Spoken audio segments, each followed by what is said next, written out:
Hello, and welcome to Fresh Face One Shots. My name is Joey, I'm Jacob. and today we are back with X-Men Hunt, the X-Men event of March. This is part 6 of 7 with X-Force number 9. Now, once again, as we have to say with most of the titles we're covering throughout X-Men Hunt, X-Force is not a title we regularly read, and a lot of the characters involved in this we do not know. I don't think you know any of them, really. I don't know any of them. So I do Sage. I like Sage a lot. Oddly enough, we're actually not far off from Sage's very first appearance in our Uncanny X-Men reading on the main podcast. Of course. But you know what? I will say one criticism of this event: this week should be the end of the event. We should have got the last 3 issues out this week. That's fair. Close the book on our event. Or do you really mean that, Jacob, or are you just saying that because we now have, I think, 5 issues to cover next week while you're on vacation? Yes. Yes. This is also a fair thing to say now. For those that are keeping up with these videos, the next couple Fresh Face One Shots will be late because the ones after Exceptional X-Men number 7 will be late. Yeah. After that is out, our next week's One Shots, in which pretty much everything we're covering is coming out, including. Yeah, we have an issue books. of Uncanny. We have the finale of X-Men Hunt. We have all three of our Halloween. DC books. Yeah.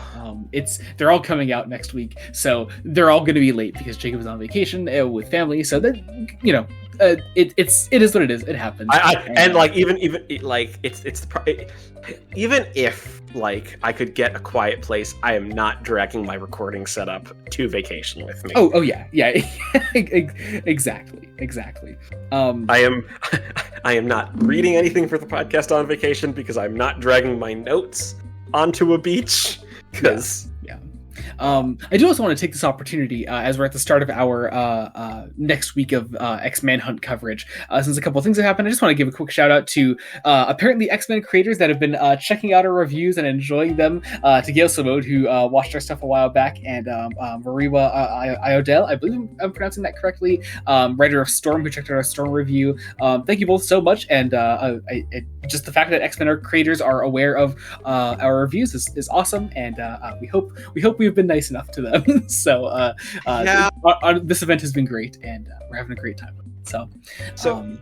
X-Force. Let's talk X-Force. Yeah, let's say. Here's the thing. Weirdly enough, we were talking about this briefly beforehand.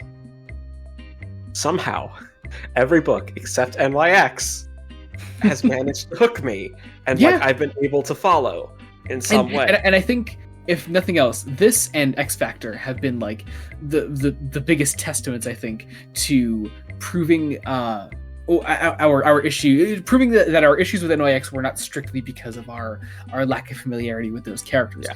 Especially this X Factor. Yeah. X Factor at least has the McKay team in it. Yeah, exactly. And Angel, who you're vaguely familiar with. There was a built-in sense of familiarity there. This, though, we're in completely uncharted territory, and I think we both found ourselves pretty engaged with this, nevertheless. I think I've determined what my problem is with NYX is that it's not an X-Men book. I mean, in a literal sense, it is an X-Men book. It's been published under the X-Men banner. Great, totally wonderful. Kamala Khan isn't an X-Man. That's. She wasn't designed to be an X-Men. The label mutant in Marvel has I don't want to say it has both an incredibly limited and incredibly vast meaning that intersect in this interesting way. And Kamala Khan was created as an Inhuman. Correct me if I'm wrong. Yes. With Inhuman origins. Yeah. With Inhuman origins, right? And was only made a mutant because the MCU. Because the MCU. Yeah. Which here. And I'm curious, actually, since that is your take on NYX now, I'm curious how you think this being explicitly an X-Men book and NYX not being explicitly an X-Men book, in your view, makes how that affects your view on these issues as part of this event. So it's the thing about approaching X-Men, you always approach it with the allegory of X-Men are the oppressed, the other, in some way. That's how these books work. Whereas with NYX, it didn't ever. It felt more outsider teenage book instead of like actually trying to examine that. Something that, oddly enough, the tie-in will do incredibly well. The Exceptional X-Men, which we'll be covering. Yes, which we'll be covering. This is coming out. Oh, when Friday, is it coming out? Friday. So that'll Sunday. Friday. So Sunday will be our Exceptional X-Men video. Sunday, as long as you don't get sick again. I'll be good. I got this. Sorry about the lateness of our X Factor video, by the way. I had a terrible stomach bug. I'm much better now. It was very bad. So I had to cancel a D&D session because of it. It was an online D&D session. it was a bad stomach bug. Anyway, but yeah, no, I think that's a valid point here as well. I think structurally I really enjoyed what X-Force was going for here. First off, Geoffrey Thorne is our writer on this, a writer that I'm fairly unfamiliar with, but I liked what he was going for here.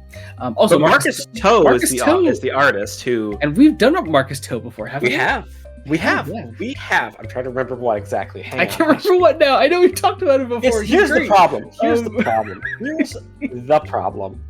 The podcast is getting close to 100 episodes, and we've definitely done 100 episodes because we have all our bonus episodes as well. And also, we've definitely done at least 100 one-shot videos. Like, we're getting close, if not.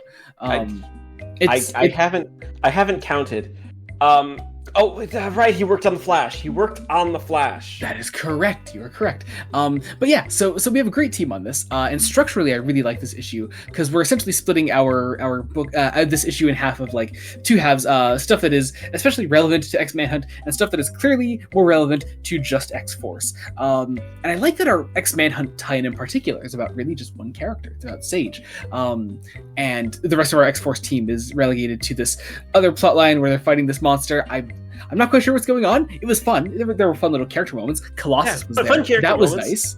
Yeah. Well, okay. It's knowing that, hey, Marvel events seem to always come at the absolute worst possible time.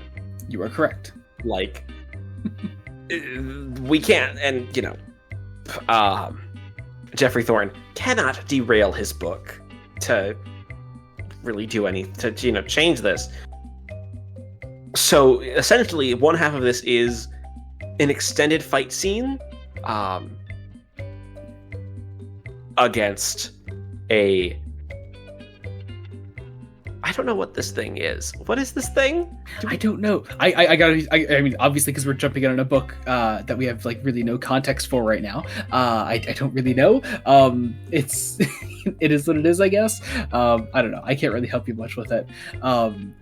But then on the Sage side of things, we have Xavier reaching out to her. Her going to extract Xavier.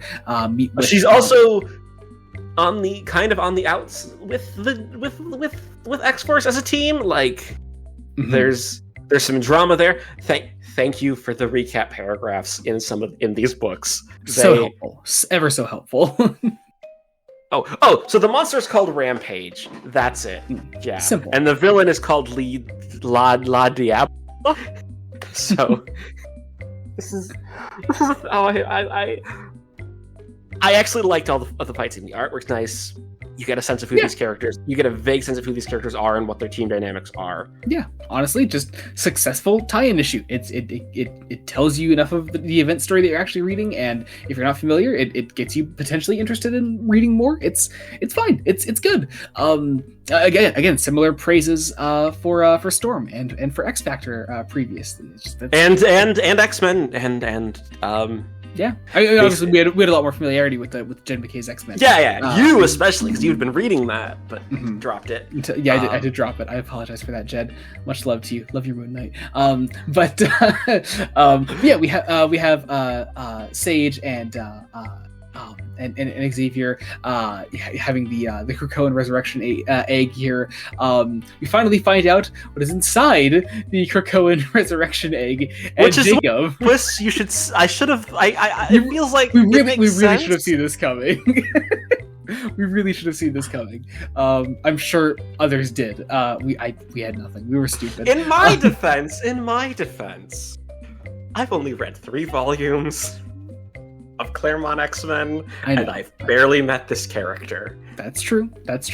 Anyway, Lilandra. Hi, Lilandra. And honestly, I hate Xavier's guts right now, but it's kind of nice to see him happy in this moment. Charles actually takes off his helmet and sets it aside. I don't know if he like picks. Maybe we're trying to move back to like a more classic Charles Xavier. Maybe potentially with the involvement with Lilandra. I do believe also I guess in addition to my shout outs earlier in the video, I do also want to give a shout out to someone who's been instrumental in mine and actually our X-Men reading in general. Because I've noticed there's Pinot Graham, I believe I'm pronouncing that correctly, who has been commenting on a lot of our X-Men stuff. Seriously, thank you as a faithful commenter. It seems on our videos, you have been ever so helpful in a lot of our lostness in current X-Men goings on. There was something that was announced recently that they corrected us on that I am now blanking on the name of. I'll have to look it up in between recordings. I believe we may be setting up for this as well. So I believe my previous theories about dead Charles Xavier and X-Man Hunt are beginning to fade away. But who knows? Plenty of time. Things can still happen in a matter of 2 issues. But still. It's not going to happen anyway. So the issue actually ends on more of a direct tie-in to things that are happening in actual X-Force. There's a big cliffhanger for X-Force things happening. Where we leave Charles and Lilandra is they finally go to space. Yeah, I think they're on a ship to go to space because we've had them finally going to space at least once before. So. Go be space spouses together. Again, the issue ends on more X-Force things that we can't really comment on because again we don't know much. But still, fun enough issue. A good enough time. I had a good time with it, and I think that's all you really need from a tie-in such as this. So. I think that about does it. Be sure to check out other Fresh Face one-shots we do. We cover Superman by Joshua Williamson, Wonder Woman by Tom King, Batman The Long Halloween, The Last Halloween, the end of the Long Halloween saga. Normally we cover The Uncanny X-Men by Gail Simone, which is the whole reason that we're covering X-Man Hunt throughout March here. Have an issue coming up next week, but again, all those videos will be late because they're all coming out in the last week of March, of course. As well, of course, the finale of X-Man Hunt in X-Man Hunt Omega, that'll be out next week as well. Or whenever we get our video out for it. And also there's the other tie-in to X-Man Hunt we have with Exceptional X-Men number 7. That'll be out very soon on Sunday. So check all that out when that is out. Check out the main podcast, Fresh Face Comics. Coming up very soon, we have an episode on Batman R.I.P. coming up. It's our 90th episode of the podcast. We're getting into more Marvel readings after that. So it's going to be a lot of fun. Also check out our socials. Our link trees will be down in the description below. You can follow us wherever you want to follow us. Subscribe to the channel, Blood Edit Studios. Any and all support means the absolute world to us. Until next time, this has been Joey Morgan and Jacob Licklider. Goodbye. Goodbye.